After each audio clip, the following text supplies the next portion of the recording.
সকাল সকাল ময়লার গাড়ির পেছন পেছন কোথায় চললাম নিশ্চয়ই বলবো। Hello everyone, welcome back to my channel. কোমরা মুখ করে আর হাতে ছাতা নিয়ে চলে যাচ্ছে আমি এখন বাজার করতে।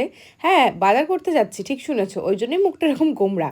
আর এই যে হাওয়া চটি পরে বেরিয়েছিলাম এরকম বৃষ্টির দিনে, তার যে ফলাফল কি হয়েছিল সেটা তোমাদেরকে আমি দেখাবো। প্রথমেই শখের বাজারের বাইরে থেকে একটা দোকান, যেখানে হচ্ছে ধূপকাঠি, মোমবাতি এইসব জিনিসপত্র পাওয়া যায়, সেই দোকান থেকে আমি কাজু, কিশমিশ, বাদাম, আমন্ড, মাখানা এইসব কিনলাম টুকটাক, যেগুলো ফুল দোকানগুলোর পাশে রয়েছে।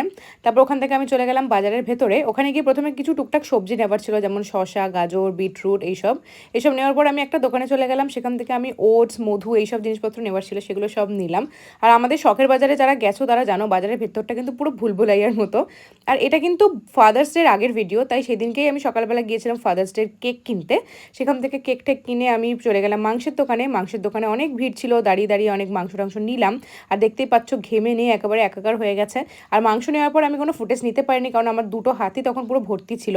তবে এই যে দেখো, হাওয়াই চটি পড়ার ফলাফল, পুরো পায়ের প্যান্টে সব জায়গায় কাদা ভর্তি হয়ে গেছে। তারপর একটু ফ্রেশ ট্রেশ হয়ে দেখলাম গাছে আর মাত্র দুটো কাঁঠাল রয়েছে, আর এতটাই উঁচুতে রয়েছে এটা যদি অটোমেটিক পড়ে যায় পুরো থেতলে নষ্ট হয়ে যাবে। সেই কারণে আমরা ভাবলাম যে একটু কাঁঠালগুলোকে পাড়া যাক। তো আমি এখান থেকে বাঁশ নিয়ে অনেক কষ্ট করে খোঁচা মেরে মেরে কাঁঠালটাকে নিচে ফেললাম।